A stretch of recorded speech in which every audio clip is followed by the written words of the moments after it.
வாழ்க வையகம், வாழ்க வையகம், வாழ்க வளமுடன். குரு புகழ் வாழ்க, குருவே துணை. இன்று ஜூலை 18ஆம் தேதி அருள்தந்தை வேதாத்ரி மகரிஷி அவர்களின் நாள் ஒரு நற்சிந்தனை என்ற நூலில் இருந்து மனிதன் என்ற தலைப்பில் சிந்தனை செய்ய இருக்கின்றோம். அரிது அரிது மானிடராய் பிறப்பது அரிது என்பது ஆன்றோர் வாக்கு. ஏன் அவ்வாறு கூறினார்கள்? மனிதன் ஒருவனால் தான் பிறவற்றைக் கண்டு நலன் உணர்ந்து அவைகளைப் போன்று போலியாக, அதாவது இமிட்டேட் செய்து வாழ முடிகின்றது. இயற்கைகளை மாற்றி தன் வாழ்வின் மேம்பாட்டுக்கு பயன்படுத்திக் கொள்ள முடிகின்றது.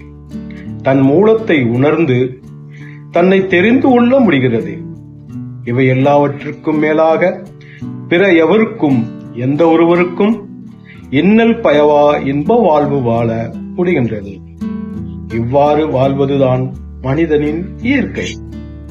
எனவேதான் மனிதன் என்ற பெயர் பெற்றான். அதாவது எவன் ஒருவன் மனதை இதமாக வைத்துக் கொள்கிறானோ அவன்தான் மனிதன் என்ற பொருளில் இச்சொல் ஏற்பட்டுள்ளது. மனம் என்ற சொல்லை பார்த்தால் அதுவும் இதே பொருளைத்தான் அழுத்தமாக உணர்த்துகின்றது. மனம் என்ற சொல் மண் என்ற வேர் சொல்லின் அடியாக பிறந்தது.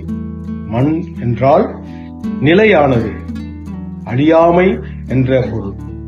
ஆனால் நாமோ மனதை பேயாக, குரங்காக இருப்பதனை உணர்கிறோம்.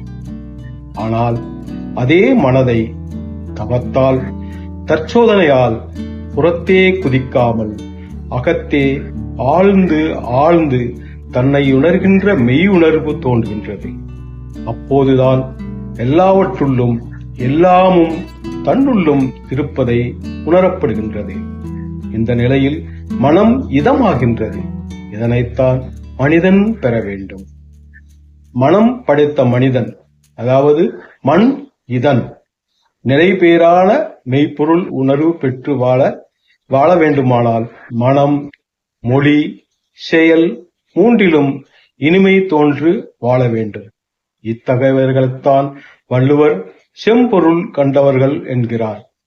மனதை தெளிந்து மனம் நிலைத்து மக்களுக்கும் பிற உயிர்களுக்கும் மனம் இதமான தொண்டாற்றுகின்ற பெருமக்களே நிறை மனிதர்கள்.